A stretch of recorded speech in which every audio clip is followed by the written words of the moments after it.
Israel के ताजा हवाई हमलों में पिछले 48 घंटों में 970 से ज्यादा लोगों की मौत हो चुकी है।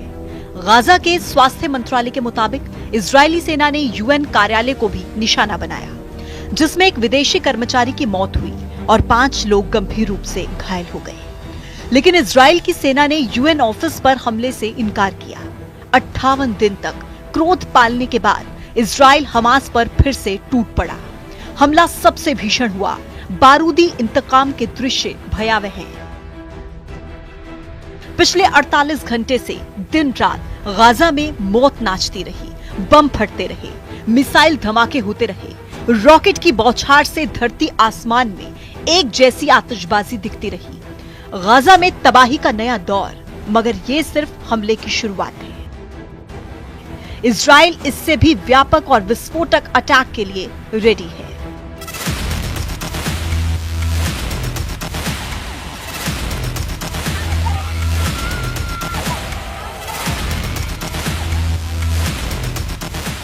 इस बार नेतन्याहू हमास के सफाई तक शांत नहीं होने वाले।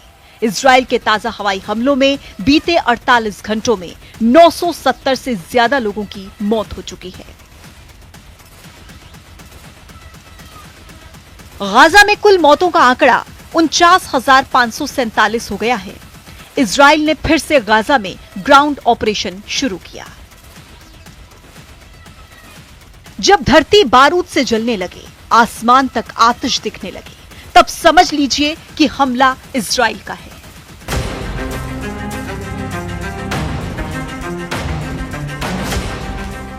उसी इजराइल का जो अकेले तमाम दुश्मनों पर भारी पड़ता है। इस बार तो इजराइल ने युद्ध समझौते को ताक पर रखकर हमास को उसके गढ़ में घुसकर जला डाला।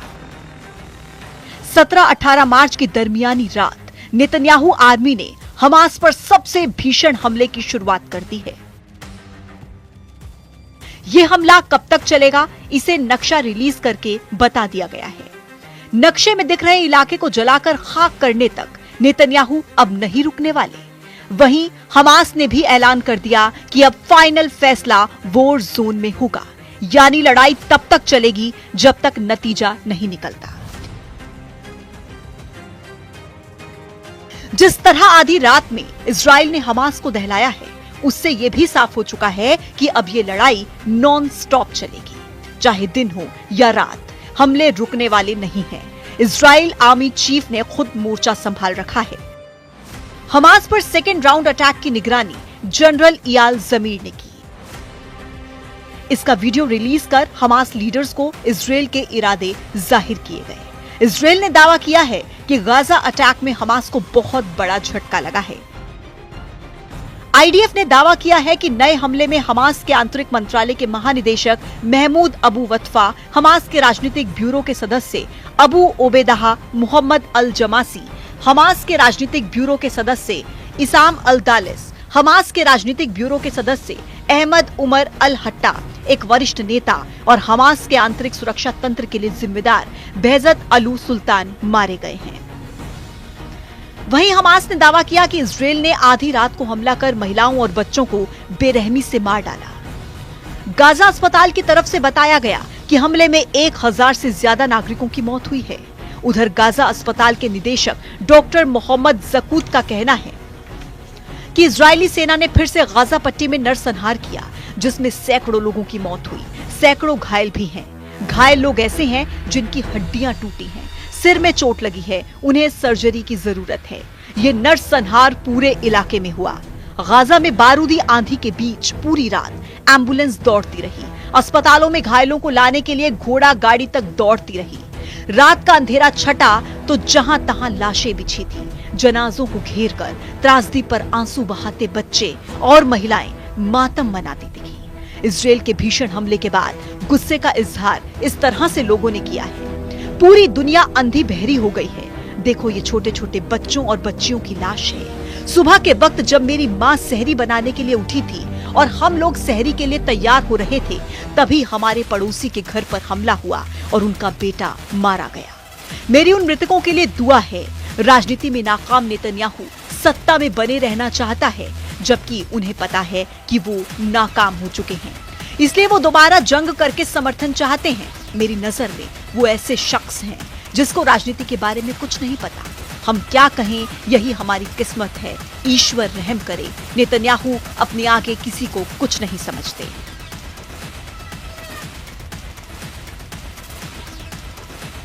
इजराइल की बमबारी के बाद के दृश्य डरावने हैं। जिस मकान पर बम बरसा वहां सिर्फ मलबा है, आसपास बिखरा बारूद है, पर खच्चे उड़े घरों के खंडहर के बीच अपनों को तलाशते लोग हैं। खूनी कफन से लिपटे जनाजे गाजा में गली गली उठ रहे हैं, लेकिन ये त्रासदी की शुरुआत भर है। हमास नहीं माना, बंधक रिहा नहीं हुए, तो आगे जो होगा वो इस नक्शे में दर्ज है। इजराइल डिफेंस फोर्स के रिलीज नक्शे को आप देख लीजिए। नक्शे पर दिख रहा लाल इलाका कल को धरती से मिट सकता है। यहां इंसानों के बचे रहने की उम्मीद बिल्कुल भी नहीं रह गई है। नेतन्याहू ने इस मैप के जनरल इयाल जमीर को देकर फौरन एक्शन लेने का ऑर्डर दे दिया है। मतलब ये कि इजराइल हमास के आखिरी बचे गढ़ को ध्वस्त करना शुरू करने जा रहा है। इस लाल रंग की जद में जो रहेगा उसे शायद ही कोई अब बचा पाएगा। गाजा पट्टी में इजरायली सेना ने बड़े सैन्य अभियान की चेतावनी जारी की। जारी किए गए नक्शे में कई इलाकों को खतरनाक युद्ध क्षेत्र घोषित किया गया और वहां रह रहे लोगों से फौरन जगह खाली करने की वार्निंग दी गई। नक्शे को दिखाकर धमकी में कहा गया है कि गाजा के पश्चिमी भाग और खान यूनुस के कैंप में लोगों को सुरक्षित जाना चाहिए, क्योंकि जिन इलाकों को लाल घेरे में दिखाया गया वहां पर रहना जानलेवा साबित हो सकता है। इजराइल ने अपने अगले टारगेट को हमास के खिलाफ सबसे बड़ा मिलिट्री ऑपरेशन बताया है। इजराइल के हमले और धमाके के बाद हमास ने भी पलटवार का दम भरा। हमास टॉप कमांडर इज्जत अल रिश्क नेतन्याहू को धमकी देकर कहा है, नेतन्याहू का युद्ध को फिर से शुरू करने का फैसला बंधकों का बलिदान करने का है। नेतन्याहू की सरकार अपने आंतरिक संकट से ध्यान हटाने के लिए युद्ध का इस्तेमाल एक लाइफ बोट की तरह से कर रहे हैं। साफ है कि अब तक हुआ जुबानी और कागजी समझौता टूट गया है। ये युद्ध उन महाशक्तियों के रोके भी नहीं रुकने वाला जो खुद को सुपर पावर समझते हैं।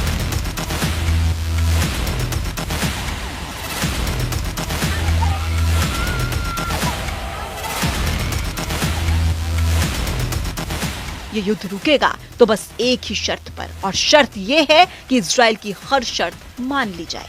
गाजा तभी बचेगा। इजराइल की शर्त यह है कि हमास का वजूद मिट जाए, फिलिस्तीन तभी बचेगा।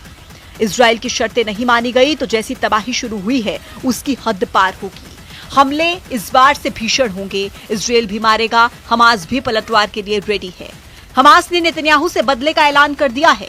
हमास ने जब भी बदला लिया है, इजराइल में खून की नदियां बही हैं।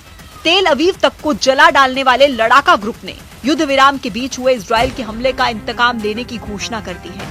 हमास के कब्जे में अब भी 24 इजरायली बंधक बताए जाते हैं। हमास की टॉप लीडरशिप इन बंधकों को मानव ढाल की तरह इस्तेमाल कर रही है। इसलिए इजराइल ने दूसरे राउंड के युद्ध में सिर्फ बेत हनून, खरवत, खजा और अबासन इलाके पर हमले किए। पीएम नेतन्याहू एक बार फिर से फुल एक्शन में आ चुके हैं। उन्होंने गाजा अटैक का अपडेट आईडीएफ हेडक्वार्टर में जाकर दिया है। इस ब्रीफिंग में रक्षा मंत्री Israel Katz, IDF chief of staff lieutenant general Eyal Zamir और मेजर जनरल रोमन गोफमैन भी शामिल थे। यानी हमले के नेक्स्ट राउंड के लिए इजराइल ने तैयारी शुरू कर दी है। मुमकिन है इस बार इजराइल के साथ अटैक में सुपर पावर भी साथ हो, क्योंकि ट्रंप ने पहले ही साफ कर दिया था कि इजराइल बंधकों की रिहाई नहीं होने पर जो भी करेगा उसमें अमेरिका साथ देगा। ट्रंप के बार बार धमकी दिए जाने के बाद भी जब हमास ने बंधकों की रिहाई नहीं की तो हमला शुरू हो गया। यह हमला गाजा को नर्कलोक बनाने तक जारी रह सकता है। इसी खौफ में हमास ने शायद अमेरिकी बंधक की रिहाई की पेशकश कर दी है। उधर मीडिया रिपोर्ट्स में दावा किया जा रहा है कि हमास ने कहा है कि वो ईदान अलेक्जेंडर को छोड़ देगा। ईदान 19 साल की वो फौजी हैं जिन्हें गाजा बॉर्डर पर बंधक बनाया गया था। हमास ने यह भी कहा है कि वो बाकी बचे दोहरी नागरिकता वाले 4 बंधकों के शवों को भी लौटा देगा, जिनकी पहले ही मौत हो चुकी है। अभी ये साफ नहीं हुआ कि नई पहल पर किससे बातचीत हुई है। हमास और अमेरिका हाल के हफ्ते में सीधे बातचीत कर रहे हैं, जिस पर इजराइल की ओर से तीखी प्रतिक्रिया आई है।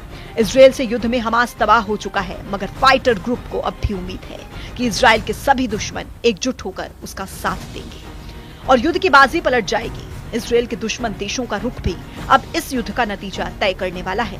साफ है, इजराइल ने संकेत दिया है कि हमले बढ़ सकते हैं। अगर हमास पीछे नहीं हटा तो गाजा में बड़े पैमाने पर जमीनी हमला हो सकता है, जिससे तबाही और बड़ी होगी।